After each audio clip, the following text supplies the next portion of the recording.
Sinigang sa miso for today's video. Hello everyone!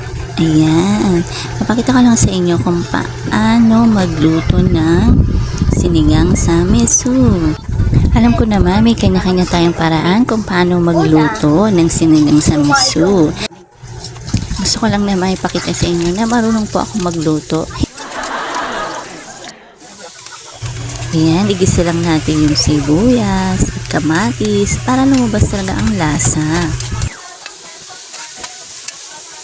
At syempre, samahan mo pa ng luya, pantanggal ng lansa. O ayan, gisa-gisa mo lang, halu-haluin. Tapos, ilagay mo yung miso. Tapos, lagyan mo na siya ng tubig para magkaroon na siya ng sabaw.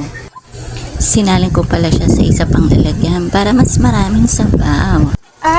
Ito na, ilalagay na natin ang salmon na isda. Pwede mo na rin siyang timplahan ng asin or patis at pakuluan mo siya ng 10 to 15 minutes. Kapag kumulo na siya, pwede nang ilagay ang gulay.